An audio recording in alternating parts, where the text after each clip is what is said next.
The silence inside the archival vault is not the silence of rest, but the deep, heavy quiet of finality.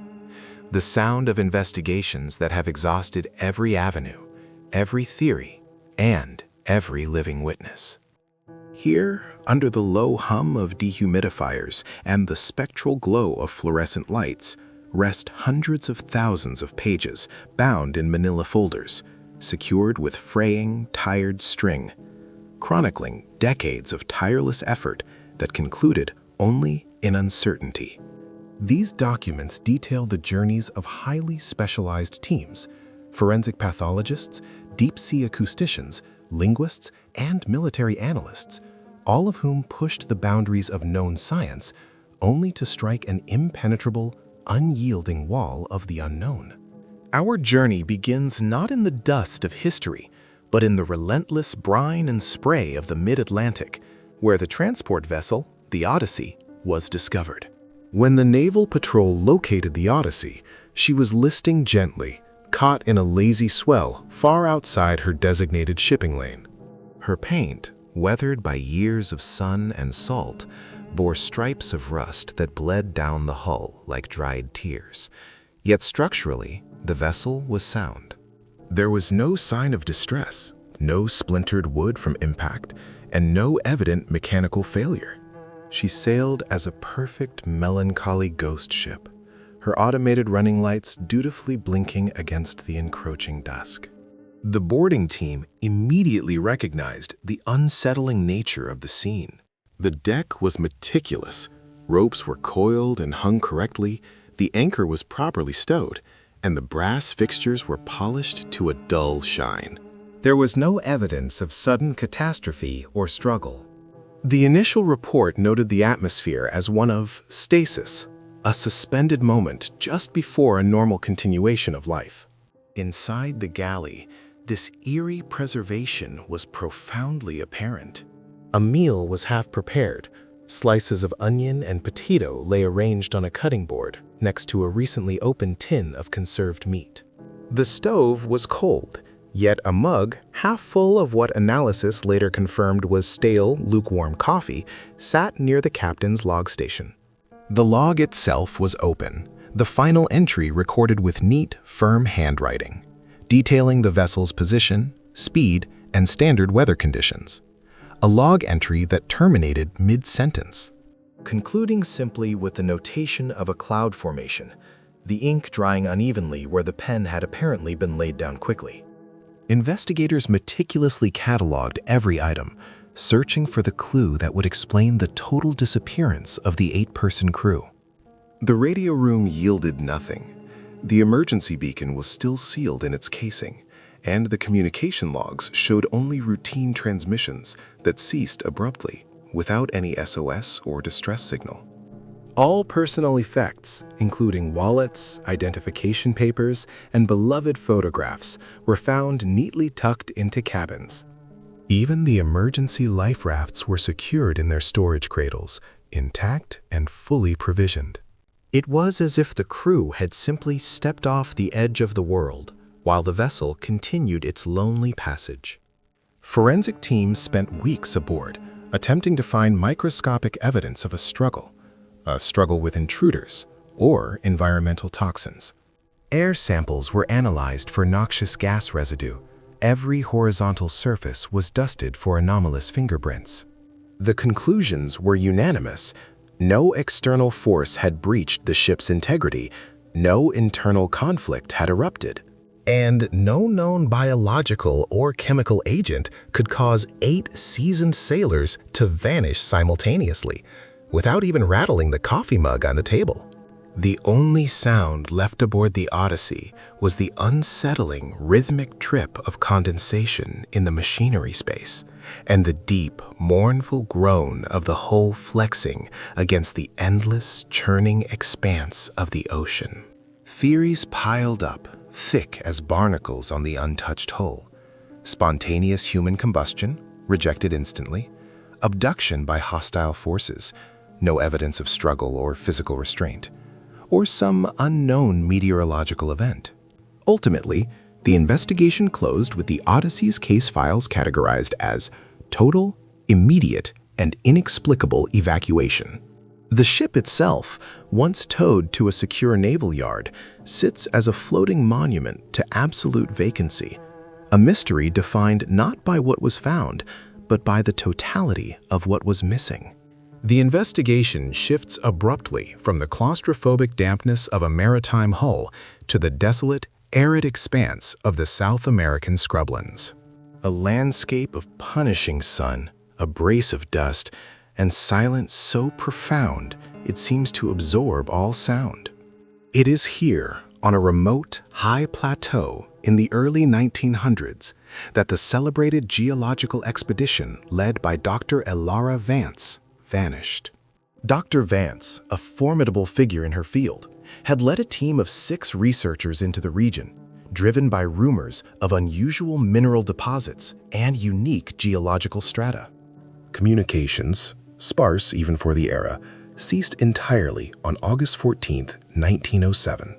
When the subsequent rescue expedition, launched by concerned international scientific societies, finally reached the designated search coordinates 6 months later, they found the encampment exactly as it had been left. The scene encountered by the rescue party was less a ruin and more a perfectly preserved moment in time, frozen under the relentless sun. The heavy canvas tents were still erected, held taut by thick ropes staked deep into the sun-baked earth. The camp chairs were arranged around a fire pit, where thin white ash showed the remnants of the final meal's fire.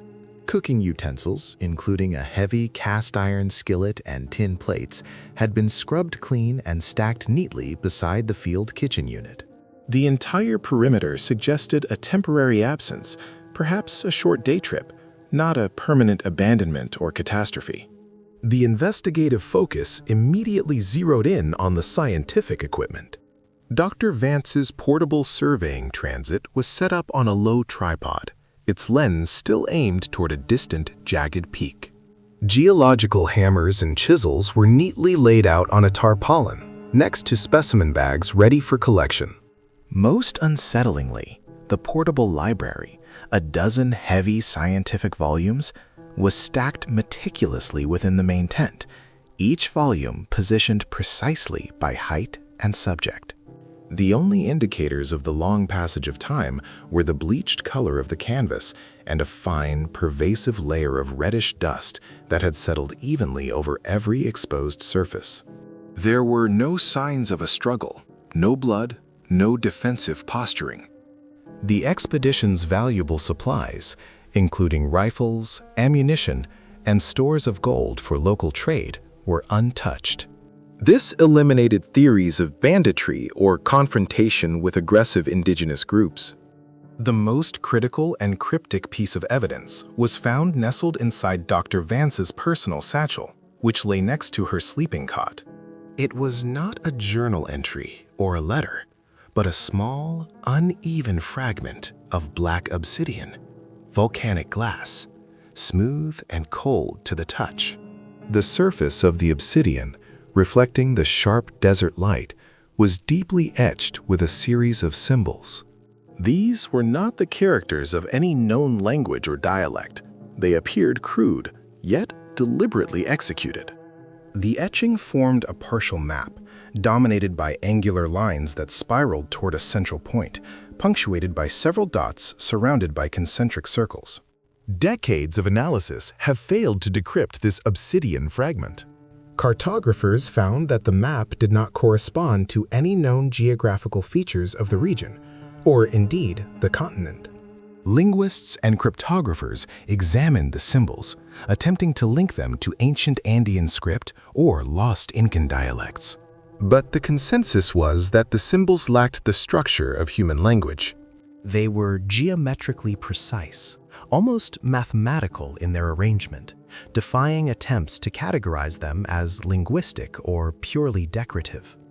The searches continued for nearly a century, relying on the map fragment for direction, leading investigators deep into labyrinthine canyons and across treacherous salt flats. Each attempt was defeated by the sheer immensity of the region and the silence left by the vanished team. The Vance expedition remains a puzzle of perfect contradiction, a catastrophic disappearance evidenced only by perfect order, leaving behind a physical trace that speaks volumes while remaining utterly mute. The plateau holds the secret of what happened after the last geological hammer was laid down. Its vast, empty horizon serving as the final, unbreachable archive. The focus transitions from the visible world of surface geography to the invisible, deafening realm of the abyssal deep. The realm of extreme pressure, crushing darkness, and hydrophone arrays designed to eavesdrop on the planet's vast, dark, liquid heart. Our third enduring mystery is an acoustic anomaly, a signal known only by its designation, the echo. The echo was initially detected by a sensitive network of hydrophones deployed in the deepest trenches of the Pacific. Part of a global system monitoring tectonic activity and clandestine submarine movements.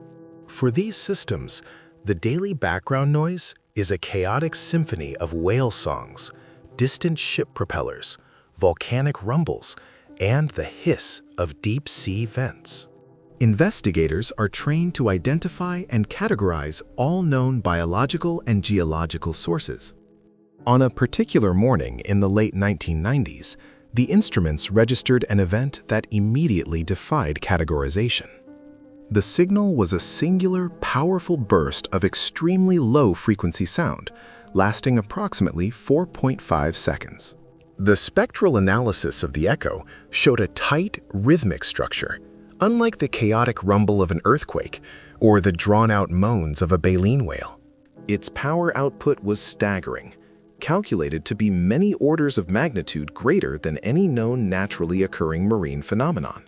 When the initial data streamed back to the research lab, the analysis teams initially suspected a massive failure in the hydrophone system, a sensor short-circuiting or a calibration error. However, cross-referencing the detection across multiple, geographically disparate receivers confirmed the signal was real. Originating from a specific point deep beneath the waves, far from any known military testing grounds or established shipping routes. The subsequent investigation became a multi-agency, highly funded search for the source and nature of this sonic event. Researchers modeled every conceivable terrestrial explanation. Could it be a previously unknown type of ice quake, where immense subsurface glaciers fractured? Seismic modeling ruled this out. The acoustic signature lacked the telltale decay associated with geological ruptures. Could it be a colossal marine creature? A megafauna so large it dwarfed even the blue whale? Biologists calculated the required size and physiological structure necessary to generate such a sound, concluding that any animal capable of producing the echo would have to be geometrically impossible within the known constraints of marine biology and fluid dynamics. The spectral profile of the echo was its most stubborn feature. It exhibited harmonics, overtones, and undertones that suggested a sophisticated, controlled generation. It didn't sound random. It sounded deliberate. One acoustician described the pattern as the sound of a bell larger than a mountain, rung once, then pulled back into perfect silence. For years, research vessels were dispatched to the region, deploying specialized listening equipment and attempting to locate the physical source. Deep diving probes equipped with high-definition sonar scanned the abyssal plains, searching for unique structures or formations that could naturally resonate to produce the signal. They found only the familiar, monotonous sediment beds and the occasional cluster of hydrothermal vents, none of which corresponded to the power and precision of the detected event. The echo has never been repeated. It remains a single data point in the vast ocean of acoustic measurement, a momentary, overwhelming shout from the deepest, darkest trenches, a sonic mystery that stands against the known physics of marine and seismic phenomena. The archives hold thousands of pages of mathematical modeling, failed correlations, and spectral decomposition charts, all concluding the same. The sound was real. Its source defies identification, and the nature of its generation remains firmly lodged in the realm of the unexplained. The great dark ocean retains this secret, whispering it only once into the sensitive ears of human technology. Our attention turns now from the physical world of ships, deserts, and deep-sea pressure to the shimmering intellectual complexity of the Codex Lumina, a 15th century manuscript that is a triumph of medieval art and an absolute failure of modern linguistic science. The Codex, preserved under meticulous climate control in a secure vault, is a breathtaking object of pure contradiction. The manuscript is composed of approximately 240 pages of high-quality vellum, animal skin prepared to an almost silky smoothness. The texture is still palpable, stiff yet yielding, carrying the faint, earthy scent of ancient preparation. It is bound in heavy oak boards, covered in worn, deep red leather, suggesting immense value and careful handling throughout its tumultuous history. The visual artistry of the Codex is immediately arresting. The pages are lavishly decorated with complex, vibrant illuminations. The pigments, ground lapis lazuli for the stunning blues, vermilion for the deep reds, and finely powdered gold leaf, shine with a startling clarity that defies the passage of 500 years. The majority of these illustrations are meticulous, detailed botanical drawings. These are not simple, schematic representations. They are portraits of plants rendered with astonishing anatomical fidelity, showing roots, stems, leaves, and intricate flowering structures. The profound problem is that none of the hundreds of plant species illustrated in the Codex Lumina correspond to any known terrestrial flora. These are impossible botanicals, plants that possess radical combinations of features, often blooming with geometric perfection, or rooted in substrates that defy gravity. They are rendered with scientific precision, suggesting the artist or artists studied them closely, yet they simply do not exist in any global taxonomy, extant or extinct. Interspersed among the botanical plates are astronomical charts that map stars and constellations unknown to 15th century European astronomy, and crude yet deliberate depictions of what appear to be tiny human figures bathing in elaborate interconnected piping systems. The visual narrative is compelling, suggesting deep knowledge of botany, cosmology, and perhaps alchemy, but knowledge related to an environment we cannot place. However, the core of the enigma lies in the text. Every page is filled with flowing, confident script written in an unknown language. The script is beautiful, executed in a precise, neat hand, arranged in continuous blocks of text, suggesting a definitive meaning. From the moment the Codex surfaced in the 17th century, it became the focus of intense linguistic scrutiny. Scholars immediately realized they were facing a structure unlike any language they knew. It was not based on the familiar Latin or Greek alphabet. The characters are distinct, often comprising combinations of loops, hooks, and dots that appear to follow their own internal rules of grammar and flow. For centuries, every known method of decryption has been applied to the Codex Lumina.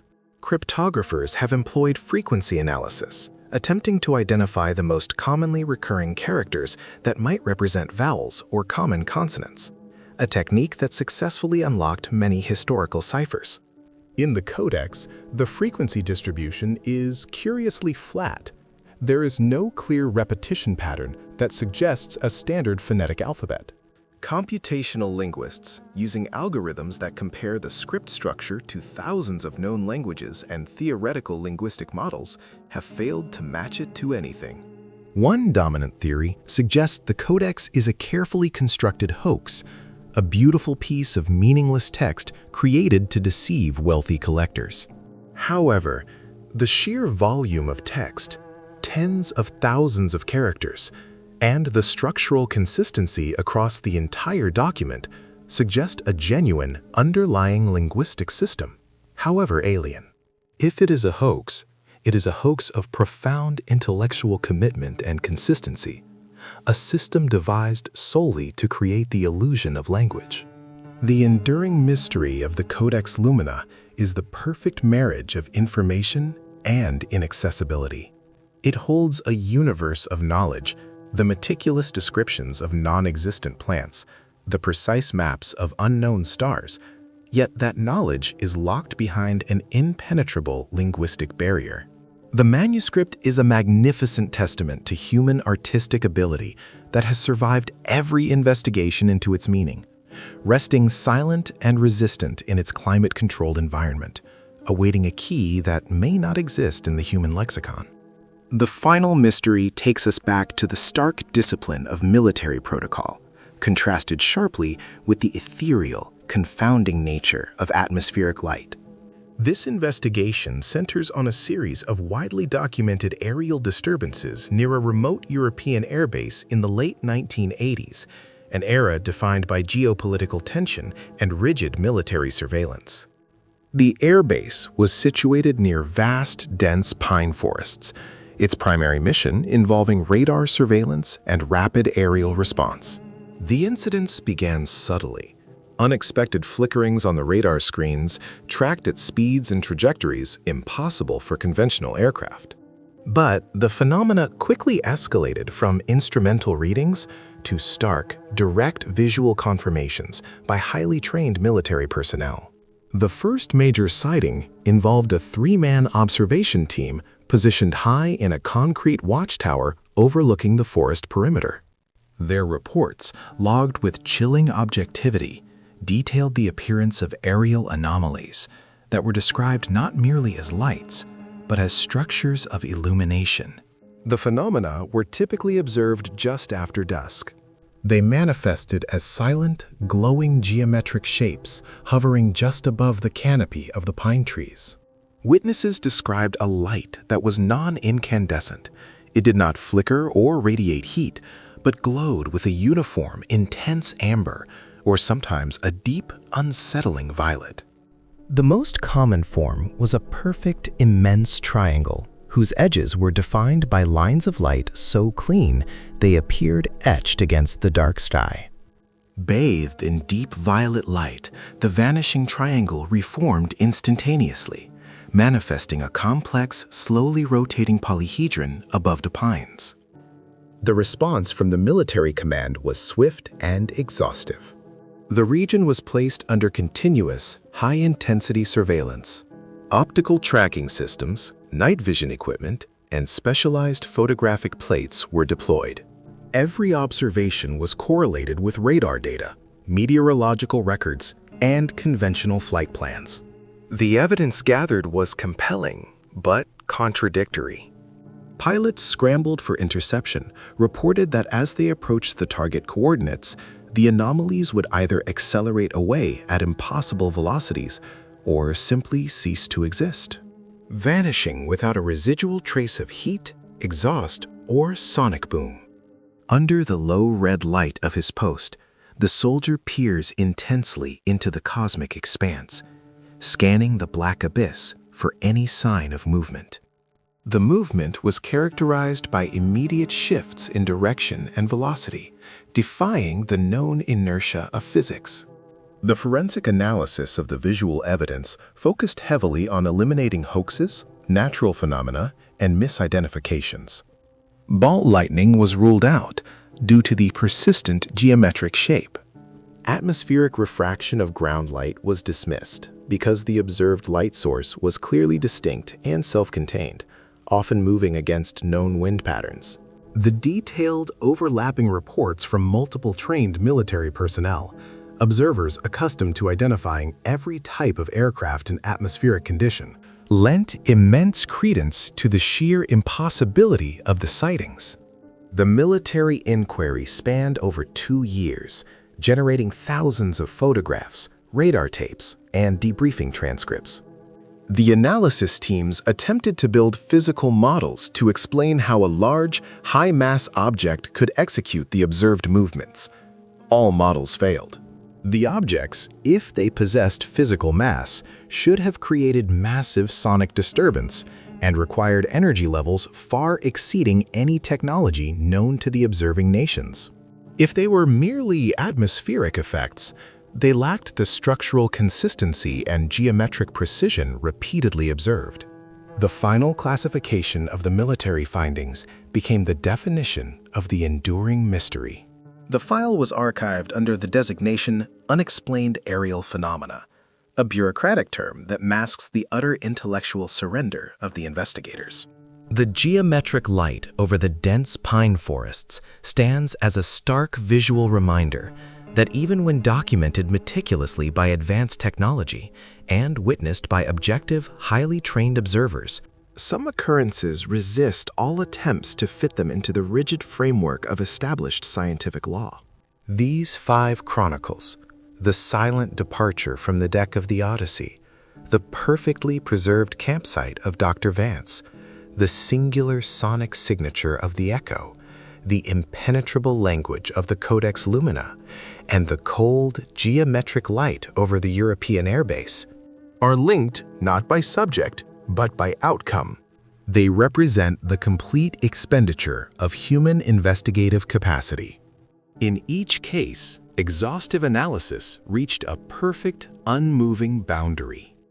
Investigators utilized the best forensic tools available, applied the highest level of linguistic and acoustic science, and deployed advanced military surveillance. Yet, the result was consistent, a conclusion of total failure to determine certainty. The archives holding these reports are monuments to the questions that refuse to yield. They stand as enduring testaments to the realization that truth is not always revealed through tireless inquiry. Sometimes, the universe offers only the mystery itself, shrouded perpetually in the fog of time and the profound silence that follows an investigation that has finally, reluctantly, closed its last unanswered folder. They remind us that the map of human knowledge is surrounded by edges marked simply and unnervingly. Here be enigmas.